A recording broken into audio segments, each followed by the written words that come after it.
welcome back to another edition of Bailey Price Media Live. Bailey Price Media, I like it.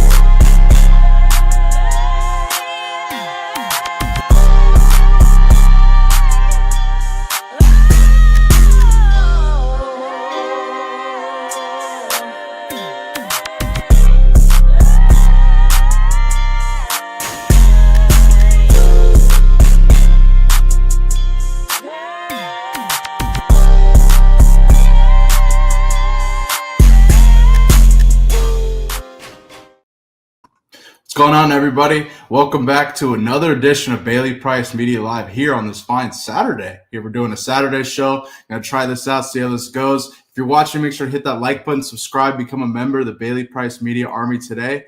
Today we got Coach Fred, Alcorn State assistant head coach, Coach Leroy Frederick joining the show. We're going to break down Cooper Kupp, Eastern Washington University legend, signing with the Seahawks. I think that's an interesting signing, pairing him with Sam Darnold and Jackson Smith-Njigba. We're also going to break down Bill Belichick hiring Jamie Collins as his inside linebackers coach as they've started spring ball out in Chapel Hill. We're also going to break down Marshall Faulk and Deion Sanders teaching financial literacy to Colorado football. I know Coach Fred's very passionate about financial literacy, so we're going to talk about that as well and so much more. I appreciate you all tuning in here on this fine Saturday. If you got any questions in the chat, let us know what's up. We appreciate you all watching. Lucy, Manny, what up? We appreciate you tuning in. Let's go ahead and bring in the main man, Alcorn State assistant head coach, Coach Leroy Frederick. Coach Fred, what up? Happy Saturday, my man. Man, same to you. Early happy St. Patrick's Day, baby. Yeah, absolutely. But I can't thank you enough for joining this fine Saturday. We got a lot to talk about, man. How you doing? Everything good? Good, man. Good. Nice Saturday. Start the day off with Bailey. So let's see what happens here, baby. Let's get it. Absolutely. Well, let's break down the biggest news across the NFL right now. Eastern Washington University legend Cooper Kupp agreed to terms with the Seahawks. Seahawks are bringing him in, pairing him with Jackson Smith-Njigba. I think they got Jake Bobo on the roster still at receiver, go along with their new quarterback, Sam Darnold. Coach Fred, what are your thoughts on that signing? And then Sam Darnold headed to Seattle as well. Man, I like this for Sam Darnold because to me this gives him an automatic safety valve. If Kupp is 100% healthy, you really have a number one in the slot position. You know, he can take over a game. He's shown that if fully healthy. So I like it for Seattle. I think we were all just kind of wondering what they were going to do when Tyler Lockett left. And, you know, they really weren't making any moves. And then Geno leaves. And it was just one of those deals where it was kind of like, where they're going to go. And then they bring Sam in and you're like, well, who is he going to throw to that would be in that Lockett role? And for them to pull this off, man, I think this is a great move. I don't think weather's going to be an issue for him, even though he's coming from an indoor team. Like you said, he played at Eastern Washington, so I don't think the Seattle elements would affect his game that much. I just hope he's 100% healthy. And I'll flip it back to you, Bailey.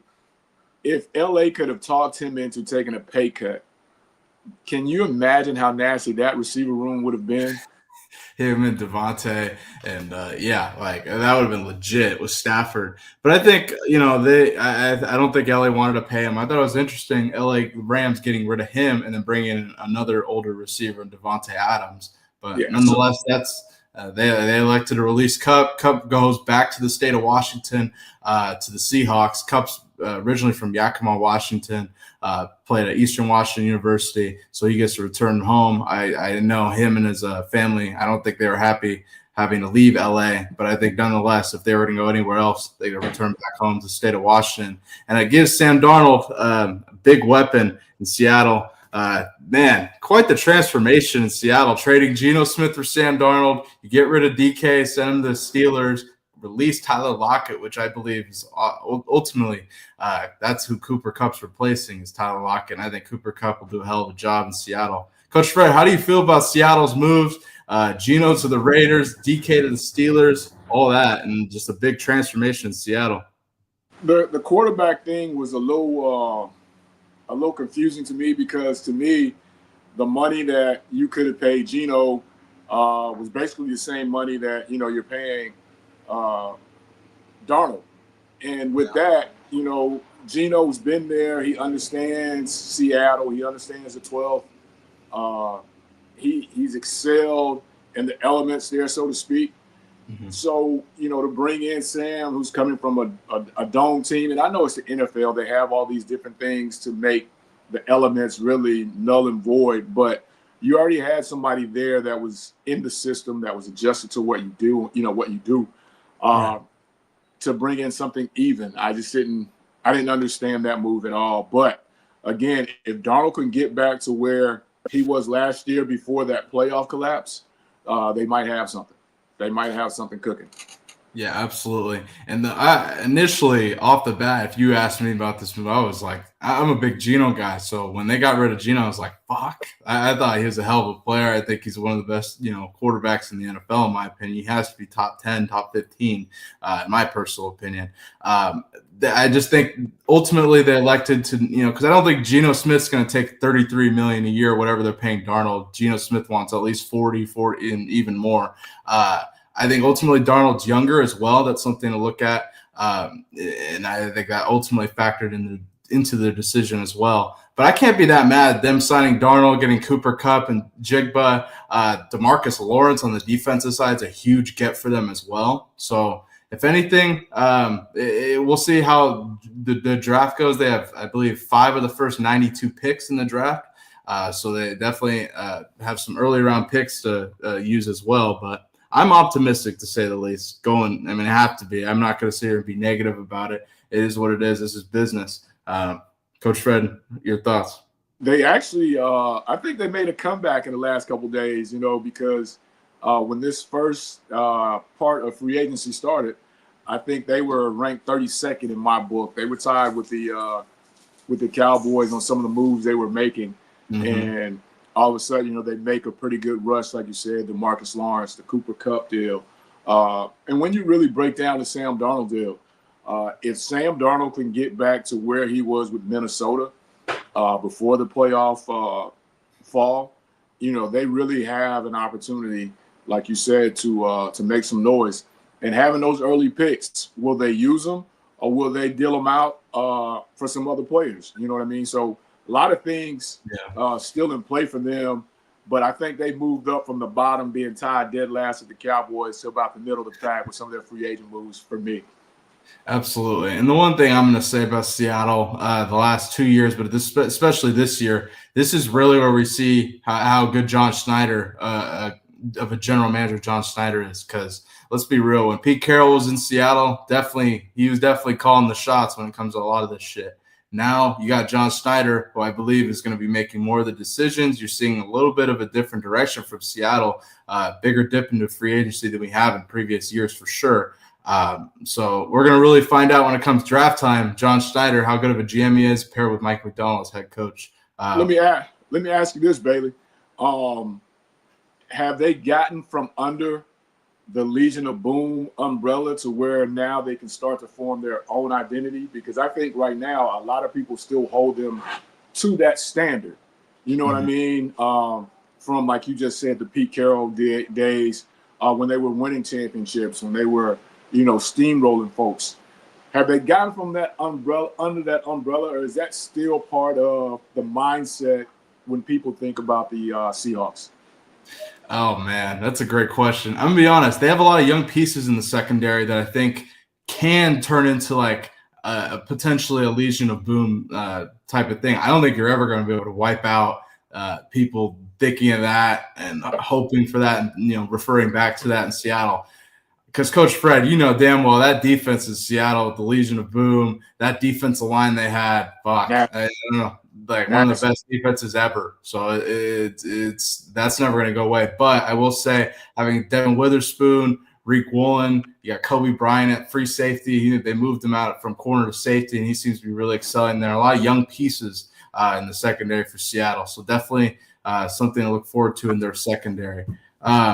But man, Coach, let's dive into it. Let's dive into some more topics here. I got to ask, or let's talk about this. Denzel Washington spoke to Deion Sanders in Colorado Football, gave him a motivational speech that I think we should all take a listen to. I'll go ahead and show it here. Got to deal with the mud too. But eventually, good things grow out of that mud. All fame ain't all it's made up to be. Power and privilege and fame and wealth, hopefully you'll see, but it's not all, it's all made up to be. So yeah, you can pray that it rains on you, but you got to deal with the mud. You be looking up and look down and realize you're 7 feet deep in mud. It's thick. People don't like it. People don't like seeing you do well. We are in the world, but don't be of it. Don't rely on it for your happiness. Rely on the Almighty. Do not rely on this world for your happiness, because it'll tell you Tuesday that they love you and Wednesday that they hate you. They probably said that about your team. You know, it's not consistent. Let's clap it up for him. Coach Fred, what are your thoughts on Denzel's words there? I think very motivational for sure. Very motivational. But I also point out, Bailey, it's and I know Denzel's going to see this, so Denzel, inbox is here. Get with me. But that's one thing about having star power, man. When you have star power, you can get those kind of calls. Those are special things that your team gets to have. But the message itself, man, I think is something that was really, really profound. You know, and you think about it, Bailey, because you're dealing this thing every day, pretty much, social media. Some comments are very, very good. Hey, great job, great job. And then if you go down a couple more comments, Bailey, you stink. You know. So again, it's all in what you take from it. I like the message. I thought it was super dope that he was able to get Denzel to call in, for sure. You know, for the team. And I hope those kids understand or understood in the moment what was going on and who they actually had speaking to them. Yeah, I think that's the biggest thing you mentioned there. A lot of different kids, young. I hope they do understand who is speaking to them. I think that's very impactful. But nonetheless, something you mentioned early on when you were talking about this, the power of Coach Prime, Deion Sanders being able to just call in somebody like that. We've seen that time and time again. I think that's one of the perks of Colorado, why it makes them so great. Their staff this offseason, they've added Marshall Falk, we're going to talk about later on. Domata Pecco, defensive line coach, 15-year NFL veteran, among other NFL talent and so many others. It's just unbelievable what they're doing there. And I think, having Denzel speak to the team, definitely part of Coach Prime. You're gonna have every team just be able to pull that off. One thing I wanted to show before we get out of here, Coach Prime teases a Remember the Titans 2 with Denzel Washington and Coach Prime. Take a listen. There's a vicious rumor going around, and I want to put a stop to it. I heard the Colorado Buffaloes had Denzel Washington speak to the team today. And I heard that Coach Prime played the movie Remember the Titans, a little speech that he gave his team before he spoke. Then I heard that the people from Hollywood heard about all this, and they want to remake Remember the Titans with Coach Prime and Denzel, starring Denzel Washington and Coach Prime. Just a rumor. But I heard. Coach Fred, that gets you excited a little bit? Hey man, that's again, man. There's no other. You like him, love him, hate him. There's no other Prime. There's nobody else that could move the needle. And I guarantee you, Bailey, we're gonna talk about it. We'll mention it right here at 11:18 Central on the Bailey Price Show. That somebody in Hollywood, somebody that has power to write up a script, has started on that just because they saw that from Coach Prime. Ain't no doubt about it. People move quick, I can only imagine. But yeah, definitely. Yeah, just a rumor. Nonetheless, yeah, exactly. But nonetheless, I think very powerful having Denzel Washington speak to Colorado football. And yeah, we'll see. Sure. Remember the Titans too with Denzel and Coach Prime. We'll see. But Fred, let's move forward here. I got to ask you, sticking in college football, let's go over to North Carolina and Chapel Hill. So Bill Belichick, and let's talk about them. Bill Belichick in North Carolina, he's assembled quite the staff as they've started spring ball here, a couple of days ago, and they hired Jamie Collins, former All-Pro, played under Belichick with New England as their inside linebackers coach. Coach Fred, what are your thoughts on this hire? Interesting move for their staff as they embark in spring ball here. I think it's a big move. Again, as much star power as you can get in these days is going to help you generate revenue for your NIL, because it's no longer about Jamie Collins walking into the number one linebacker's house in the country and saying, hey, I'm Jamie Collins, 7-time All-Pro, whatever, and winning that recruiting battle. It's now Jamie Collins has been able to add to that collective and, be able to do that. But again, Coach is surrounding himself with familiar people and people that know his way of doing things. And I think that's very important because we've heard the stories about Coach Belichick and how he kind of moves and what he does. So, you want people that's familiar with it, because you don't want to have turnover year in and year out, which is one of those things that Coach Prime's running into. Turnover year in, year out. So it kind of takes away from the continuity of what you're trying to do within your program. So, I like the move. They're very familiar with each other. So I think it'll be a pretty good little marriage right there with that. Yeah, absolutely. And you mentioned familiarity that he does have on his staff. Got 3 Belichicks on the staff, 2 Lombardis, Jamie Collins as well, along with so many others. But Coach Fred, I wanted to show Jamie Collins' comments on being hired as the coach and going back and coaching with Belichick. Take a listen to this. The lane that I think I'll be great at, man, and that's coaching. Blessed, for the opportunity, my guy. I don't know, man. I love that dude. He loved me. Obviously, he can't get rid of me. So we'll see how that work out. But yeah, man, I'm grateful, man. I'm shocked, but I'm grateful and ready. You played, I think. Oh man, absolutely. I just wanted to show Did that. he say he was shocked? Yeah, because if you remember, didn't they trade Jamie Collins? Yeah, New England to the Browns, I believe. Yeah. Yeah, toward the end of his career, but he said he was shocked that he got the call about the job. So now I was Jamie wanting to coach, or was it something that he thought about, or was this just the Belichick effect on the phone rings? Hey, I need you. Or as they said, Coach Belichick would say, hey, pack your shit, come on to Chapel Hill. That kind of thing.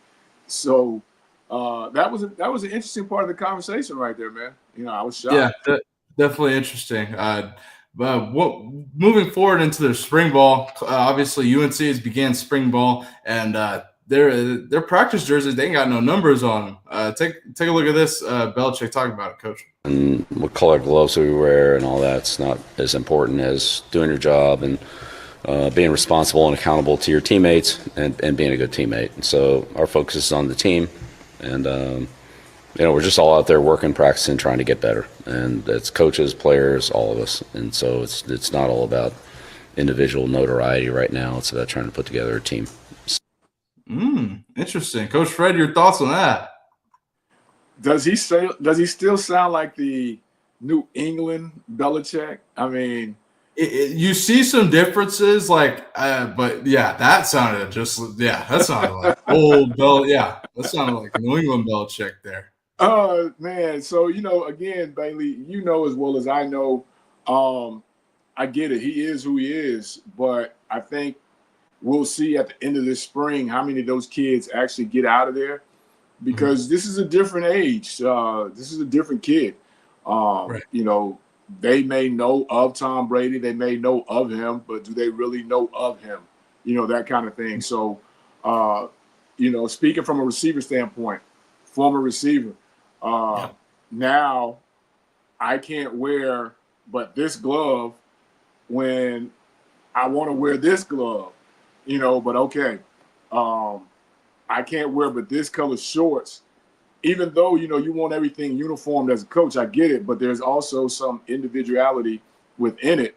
So I just wonder how this is going over not in the locker room, but over at the dorms, over the apartments, when the kids are hanging out outside of the complex. I want to know what the conversation is and how that's going, because, that's got to be culture shock, so to speak, to them. I'm sure it's culture shock to them, especially for college players in this generation. Yes. But the one thing about Belichick that I will say, I think if he's recruited these players here, they're going to be bought in, and he's going to make sure they're going to be bought in. And I highly doubt that there's any pushback with this. If anything, I think they would be bought in and be like, yeah, fuck it, I got to go earn a number. But nonetheless, one thing I wanted to go back and talk about is recruiting on this aspect.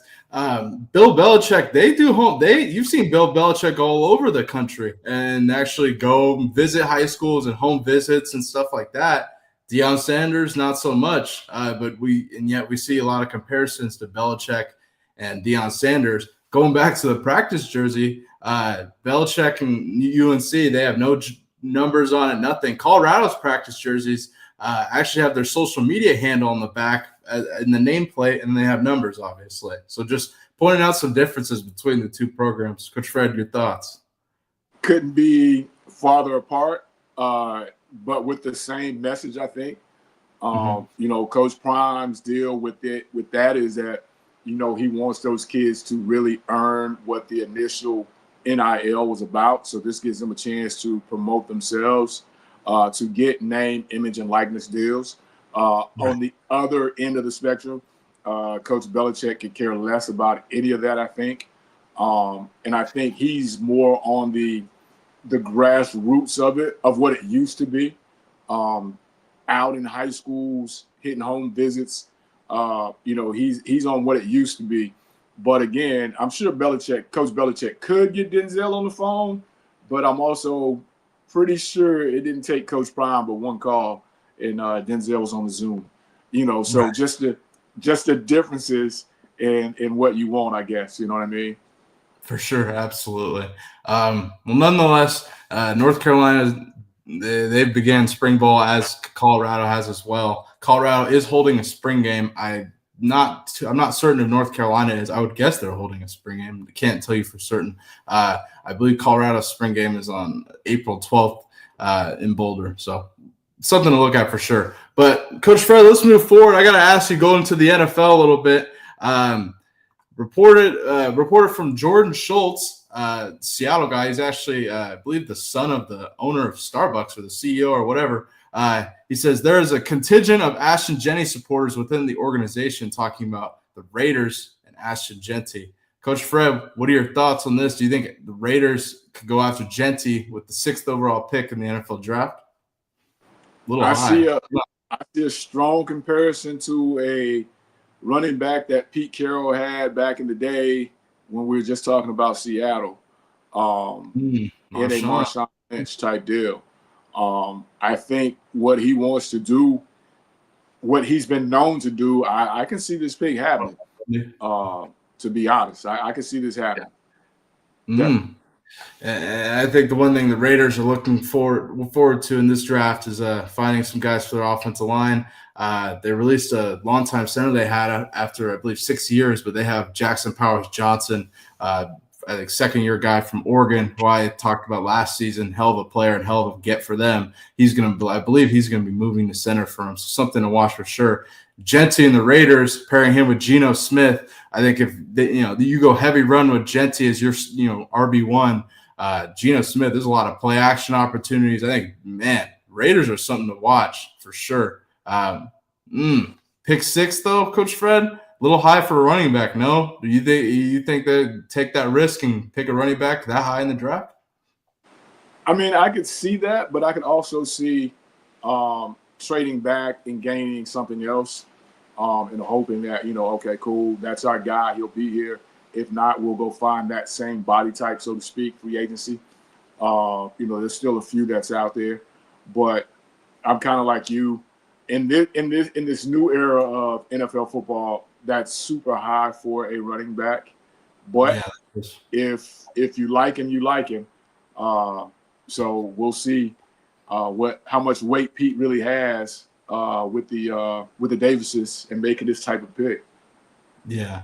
Here's what I'll say about the Raiders and pick 6. Pete Carroll is defensive guy.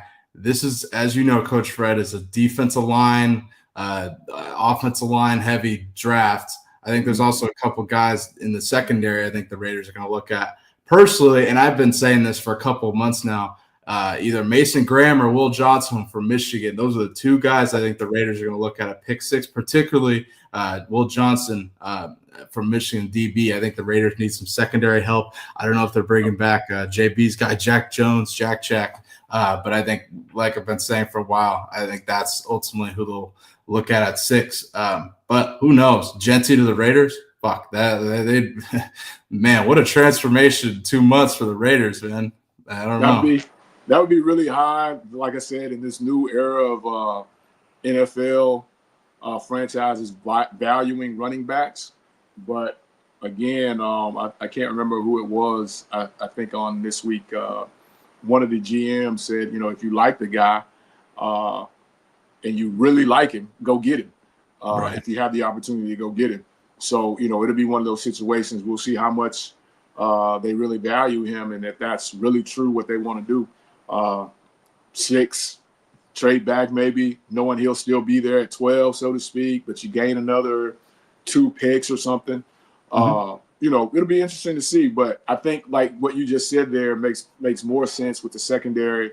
If you're putting all that stock in your defensive line, that ball's got to come out of there, right? Well, you got to have somebody there that can cover if you're going to make people get the ball out of their hands quick. So I could see that as well for them. So, again, we know Pete is a defensive guy. So be interesting to see. Yeah, absolutely. And I'll say, don't let Travis Hunter fall to 6 because fuck that. Travis Hunter might be the greatest player ever if he goes to the Raiders because I'm telling you, him, Pete Carroll, I don't know. Pete Carroll will find a way to use him the right way for sure. But I think Travis will go to the Patriots at 4.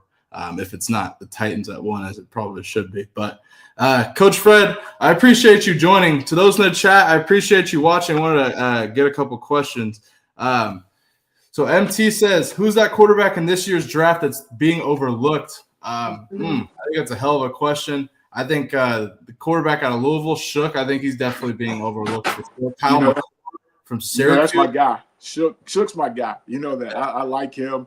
And then, not to cut you off, I'm sorry, because you're probably about to name the guy.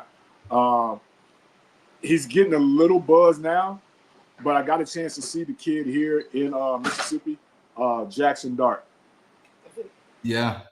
Jackson, I mean, we'll see. Yeah, we'll see. I think he's going to get picked higher than people expect, to be honest with you.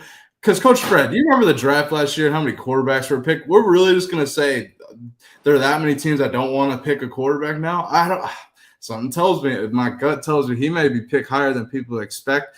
Dart, someone to look for. I think Kyle McCord, obviously, someone to look for as well.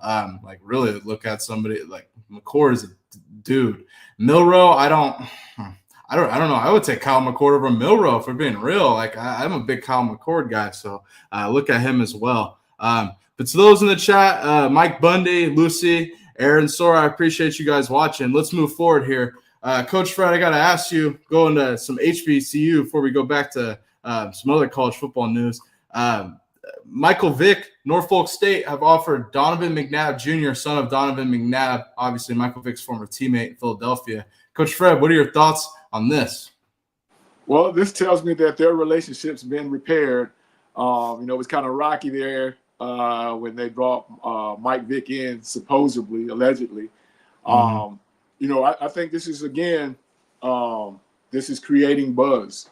And I think that's one of the things that, Deshaun Jackson, Coach Jackson, and Coach Vick are doing to bring light to their programs and where they are.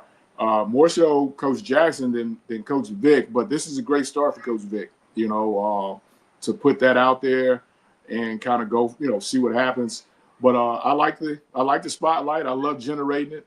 And, we'll kind of see where it goes from here. But I think it's a good offer, and they're doing a good job of marketing that. That's all it is right now, baby, is marketing. Fact. No, exactly. It is marketing. McNabb Jr., a 3-star wide receiver, class of 2027 out of Brophy High School in the state of Arizona. nonetheless, this generates buzz. And then, like you mentioned, I think this relationship is probably mended from whatever issues in the past, them playing together and competing in Philly. One thing I wanted to show, Michael Vick was asked, he was at the basketball tournament, what is it, the MEAC tournament, and he was asked about coaching at Norfolk State and headed into spring ball. Take a listen to this. Side, we're winning, most importantly, but the atmosphere is amazing. And look, I'm just excited to be a part of the Norfolk State tradition and the culture. How's the adjustment going for you? Are you settling in pretty well here? Yeah, I'm settled in. Still adjusting. Everything is still new for me, but I got an amazing coaching staff who's been helping me, take it one day at a time. And, it's just been fun to be acclimated, to be back involved in football, coaching, having a team that I get to coach for days on end. It's the most exciting thing that I've encountered in a long time since playing the game. So we're excited about this. Outside. Coach Fred, your thoughts on Vic's comments there? This is really the first time, if you do just a little backtracking, Bailey, this is really the first time that, other than when he first got the job, that he's really been seen representing Norfolk. I think he's been on, a different kind of tour. So for me, this was, refreshing to see, like, okay, now he's starting to get into being where he's at, you know what I mean? Being there at Norfolk. He's done several interviews since getting the job. And one of the big things were that, he didn't have on any Norfolk State gear when doing those interviews. So, people were starting to question him and his seriousness about the job compared to Coach Jackson, who you've seen anytime since he's gotten the job has had on Delaware State something. Yeah, that's true. So, down in our league, that's been the big buzz. Like, is he really the coach or is he a figurehead? Deshaun is showing he's a coach. Deshaun is out there at spring practice, bundled up, whatever. We've gotten one picture of Mike being at practice with the team huddled up with him talking to the team. Again, it's a different age, no doubt about it. But I think that now, I think going forward, now that we're in the spring ball, I hope and think that we should see a different coach, Coach Vic, going forward with the MEAC and with his team. Yeah, and that's interesting you say that, Coach Fred. I have noticed that. I've seen a lot of Deshaun Jackson in Delaware State. Definitely him repping it wherever he goes. You've definitely seen that. Vic, not so much. He has been at Fox until, I believe, early February. But still, definitely something to note, and we'll stay tuned as spring ball continues here. Coach Fred, one more thing I wanted to ask you, something I know you're very passionate about, and I think you give a great take on this. So Marshall Faulk talked about Coach Prime teaching financial literacy to Colorado football. Coach Fred, I know you as an active, Division I college coach are very passionate about financial literacy for these college athletes. I'm going to go ahead and show Marshall Faulk talking about this, and I'll get your take after. Take a listen. Coach Prime has been big on teaching these guys financial literacy, and you've been in that industry. Yeah. Is that one of the reasons that he brought you in? Is that something that you'll be doing with this team as well? It is part of the dynamic that I bring. I've spent the past 7 years working in the financial sector, and what we want to do, and this is what I love about the man and the person. Obviously, you guys, you see the glasses and the chain, and he has his isms that he says, and and all the stuff that he does, and he appears to be this figure that's larger than life. But in reality, when these kids leave here, the most important thing that he cares about is who they become as a young man. That is the most important thing, and making sure, because he knows, and in sports, not just football, in sports, when a lot of athletes leave their sport, financially they're not in good standing. And he wants to educate you on the field. He wants to educate you in life. He wants to make sure you're educated in finances. Making sure that these young men take the values of football and go be great in football but make sure you're great in life as well. Coach Fred, I think that's great coming from Marshall Falk. Obviously, he's been in the financial sector for a while now, and then Coach Prime as well, teaching his Colorado Buffaloes financial literacy. What are your thoughts? I love it. Like you said, I think we've talked about this before, especially with this new age of NIL and all these kids now with the possibility of getting revenue sharing from the university. Some of these kids are looking to come into six figures at a very young age. I know for me, at 18, 19, if I was to earn $100,000 a year, I can guarantee you that I'd have over 500 pair of sneakers, just not knowing. Right. But, having somebody that's there to teach you, to help guide you, to point you in the right direction. Now, Bailey, here's your $50,000 check. Now, I can't tell you what to do with it, but, hey, this is what I think you need to look in to do. And I think, having those people in those kids' corner is really big, because I think here in the next year or so, Bailey, and you can mark it down, we're going to start hearing about kids getting in trouble with the IRS that have gotten these large amounts of money and hadn't done the proper tax work behind it. Right. You talk about a kid getting $6 million. Well, we know automatically that he ain't getting $6 million. It's probably closer to $3 million. Once you're talking about if you're doing it the right way with taxes, filing the right taxes, whether you're putting your money here, putting your money there, that kind of thing. And that's things that, we as teenagers, we don't know and don't want to hear. Right. Because, we want to go out, we want to party. I can go back to me being in college. As soon as we got those Pell checks, it wasn't about anything other than we were about to barbecue for 3 weeks straight. And we were going to have some beverages that we probably shouldn't have had, but we were going to have that for everybody. And 1 week it was on me, 1 week it was on Bailey, and then, the little $3,000 Pell check that we got. Now we're trying to make sure we got money to get home in the summer and get back for workouts when we had the money all along. But, when you have those things, man, you need to have people in place, because right now we're in a society where it's way more advanced than when I was coming. The latest cell phone, the latest car, the latest jeans. Bailey, do you realize even at Alcorn State, man, we've got kids that have went and brought $500 pair of jeans. I couldn't imagine buying a pair of $500 jeans. I couldn't imagine that. Yeah, like, holy moly. That's a lot. For jeans, homie? Oh, that makes no sense to me. That makes no sense to me. And again, this is coming from a man right now that has over 150 pair of shoes, whatever. But that's something else. That's a whole nother story. But out of those shoes, Bailey, you can guarantee, you can bet your bottom dollar, I'm not paying over $225 for a pair of shoes. But to these kids, when they have it, that's what they do. Backpack. Why do you, and I call them purses, why do you need a satchel that costs you $300? That makes no sense. That's the new thing, Fred. And in my younger generation, I don't personally get it. I think it's a purse essentially. So I'm not gonna do that. You know what I mean? But that's what they want. Yeah, like I don't. Again, why we gotta have a purse, bro? I don't get it. Going back to one thing you mentioned earlier, you think certain players in college may get in trouble or have issues with the IRS due to large income, large sums coming in from NIL.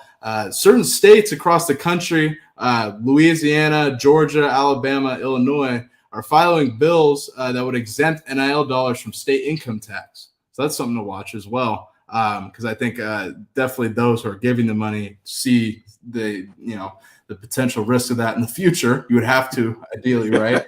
That's something definitely to watch. At least from what I understand, Georgia, Alabama, Illinois, Louisiana have filed bills exempting NIL dollars from state income tax. Coach, any thoughts? Well, I think it kind of goes back to what you said. So Bailey Price Media gives someone an NIL for X amount of dollars, and Bailey doesn't file it, and let's say the kid does file it, at some point in time, we all know that it's going to meet in the middle. Now, somebody's going to have to answer why Bailey gave this and didn't pay taxes on it, or why Bailey paid taxes on it and the recipient didn't pay taxes on it. So I think it's all in the way you file. But again, we have a lot of people that are dabbling in the NIL world as NIL agents that I don't think are really up on all those. It's a lot of federal tax laws. You know that. I know that. And each state differs. So, it's one of those deals of better know what you're dealing with and what state you're dealing with. For sure. Yeah, absolutely. And you have to know where you're at and how to deal with it and get you jammed up. But nonetheless, circling back to the beginning, Marshall Falk and Coach Brian teaching Colorado football financial literacy, nonetheless, I think is beneficial. And, in this NIL era for sure. Coach Fred, I got to ask you, this is interesting. I've been waiting for breaking news all weekend. Where is Aaron Rodgers going? Where is Russell Wilson going? Russell Wilson on Thursday met with the Browns. No deal. Leaves, flies to New York that night. Friday, yesterday, met with the Giants in New York. Haven't heard anything of a deal. And we are here on Saturday. Coach Fred, what are your thoughts? Where's the best landing spot for Aaron Rodgers and Russell Wilson? Let's start with Russell Wilson first. I could see Russell in New York. I don't know if that's the best spot mentally for him, but I could see him in New York. There's no pressure there. The fans, don't get me wrong, the fans, but it's no pressure to keep a playoff team, if that makes sense to me. And I think that gives him an opportunity to just, try to kind of find himself. As for Aaron Rodgers, man, the more you keep hearing that the Pittsburgh deal, the more I just don't like that. Now, it would make for great entertaining TV with Coach Tomlin. Yeah. We all know how he is. Yeah, with George Pickett, we all know how George Pickett is. And then now you add DK. We all know how he ended up toward the end. And then they still have to fix the running back situation, so to speak. So the Steelers have never been past happy throughout their existence, even when they had probably two of the best, Stallworth and Lynn Swann. It was still all about Franco Harris. So now you bring in Aaron Rodgers, who's a gunslinger. Now George Pickens is expecting the ball. Yeah. DK is expecting the ball. Who's your number one? So I think that would make entertaining TV. So interesting. I think that would make great TV. But to me, at the end of his career, being a California guy, I just think, the 49ers just makes all the sense in the world for Aaron Rodgers. If I'm Aaron Rodgers and I know I'm at the last 1 to 2 years, why not go to the crib, finish it up there? You know what I mean? Yeah. And why haven't the 49ers signed Brock Purdy? Makes no sense to me. They brought in Mac Jones as a backup, I guess, on I believe a 2-year deal. Interesting the development there. And that's crazy to me because he's in-house. So it's not like you're dealing with someone outside of your house. Like Brock Purdy's in your house. Right. You know what I mean? So that's kind of sending a signal to me that they're kind of waiting on something else. What about you? JB's convinced that it's Aaron Rodgers that they're waiting on. Personally, I think that it's just mulling. I think they're going back and forth with Purdy because I think Purdy, you have to think about if Tua is getting paid $53 million, if Trevor Lawrence is getting paid $55 million, and Brock Purdy is sitting there who has led the 49ers to a Super Bowl, why wouldn't he be demanding that? Reportedly, he was offered $45 million a year. I don't know if that's a true report. I'm not going to really put much stock into it. I don't really believe that report. I saw some things saying that it isn't accurate, despite what some people are reporting. If I had to guess, I think they'll keep Brock Purdy, give him a giant contract, and I don't know. I'm not a big believer in the 49ers. I think they've lost a lot in free agency. A lot of their guys are going 2 of them to Denver. There's a lot of guys leaving San Fran, and so I think they're going to really struggle putting the pieces back together, seemingly after selling out for that core. Go ahead. What do you call a big contract for Brock Purdy? Because the names that you just named that are ahead of him, I want to think, and I don't know exactly, but I want to think his win-loss record is better than both of those guys. Absolutely, yes, and that's what I'm saying. Like, I think they're either going to trade him or they're going to pay him top dollar, because I don't see a scenario where you underpay him when he's been to a Super Bowl and he's been pretty damn good. Whether you want to say he's the bus rider or bus driver of that team, I get how loaded they are, right? He always says, no matter what you want to say, yeah, he has been pretty damn successful and he's won a lot. He's won more playoff games than any of those guys on the list. If you're his agent, you're sitting there demanding that he'd be paid that. You're not coming $30 million. We're not taking that. No, exactly. So interesting. Well, I don't know why they haven't signed him yet. The Mac Jones thing is just, to me, it's ironic. It just tells you how wrong they were 2 years ago with Trey Lance, and that's where they should have gone in the first place. So let me ask you this, because even though I say that about Aaron Rodgers, we don't know how Brandon Ayuk is going to come back, right? Mm-hmm. We know Kittle. Kittle is going to be Kittle. We get that. Who else is it? So they have Juwan Jennings, Tennessee legend, I like to call it, because everyone out here knows who Juwan Jennings is, but no one else knows who he is. But fuck, he's been making plays for the Niners for a while now. They have him, Ricky Pearsall. I expect him to step up. They should go and get a receiver or two. I'm surprised they haven't yet, but maybe the draft get a receiver or two. But yeah, I don't know. And Brandon Ayuk reportedly wants out. They're looking at trading him after giving him a giant contract last year. And he wanted out then. Yeah. So let's watch. I don't know if they'll hold on to Ayuk or get rid of him. But going and looking back to Pittsburgh, if I had to make a prediction right now, I think it's a lot of noise. I think they're going to keep Russ. I really do. Why trade for DK Metcalf and not keep Russ? It doesn't make any sense to me. You're going to bring in or Fields. Yeah. Yeah, or Fields for that matter. You bench Fields, so you're definitely not going to keep him. And Fields with the Jets is a whole nother conversation that I can't wait to discuss. Matt, who played for the Jets, obviously is not happy and talked about it for about that doesn't make any sense. Yeah, so Jets are just interesting. Paying him, we'll see. I'm not going to write it off yet, but I'm like, fuck, the Jets are already making some questionable decisions under Aaron Glenn.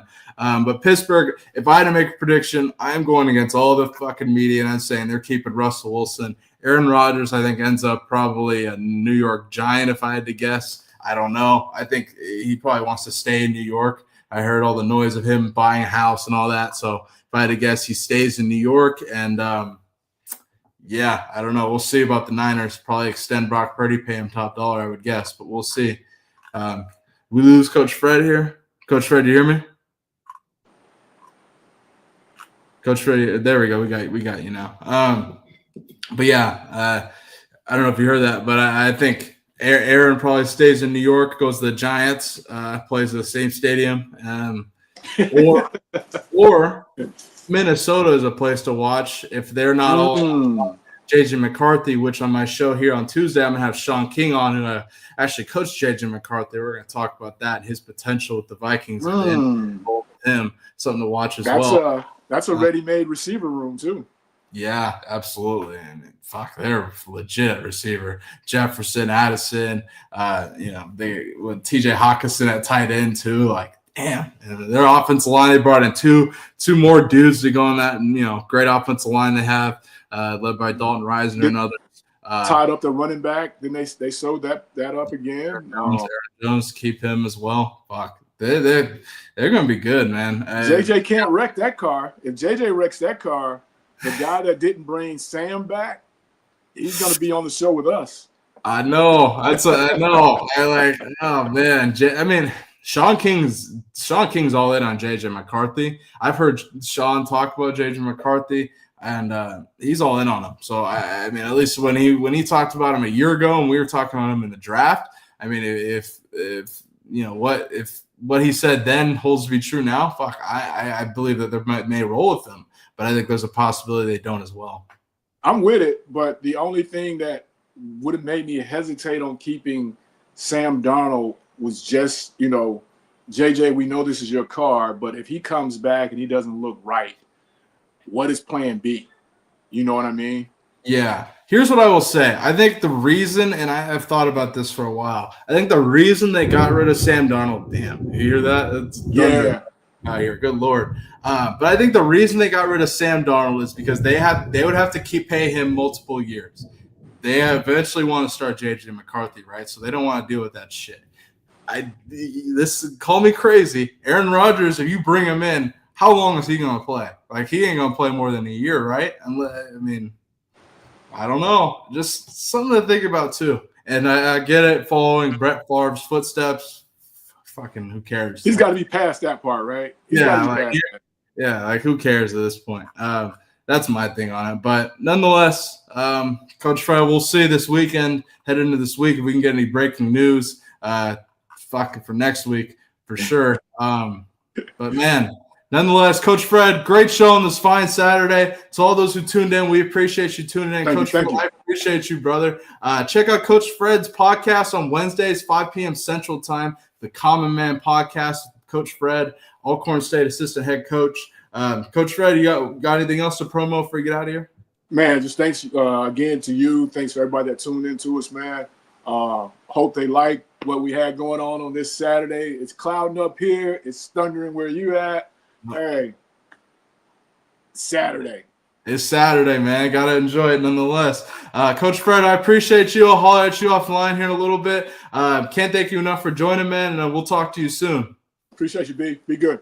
Appreciate you. Talk to you later. Shout out to Coach Fred, Alcorn State Assistant Head Coach, joining the show. Man, that was a great show. We talked about a lot of different topics here on this fine Saturday shows. If you like the Saturday show, let us know in the comments how you like it. Let us know what else you want to talk about for next week. We will have Sean King joining the show Tuesday, 3 p.m. Eastern. We will have 8-year NFL veteran, University of Washington alum Tank Johnson joining the show Thursday, 3 p.m. Eastern as well. So you got a loaded lineup here on Bailey Price Media Live. I appreciate you. If you're watching, make sure you hit that like button, subscribe. Make sure you become a member as well. Shout out to Mike Bundy, Lucy, John, Aaron, and everyone else watching in the chat. I appreciate you as well. Enjoy the Saturday. Check out the clips that we post over the weekend, and I'll be live Monday with Matt McChesney and NFL legend Ricky Williams. So check that out on Monday, 0 to 60. Matt, myself, and Big Matt McChesney. Appreciate you watching. Enjoy the Saturday. Peace.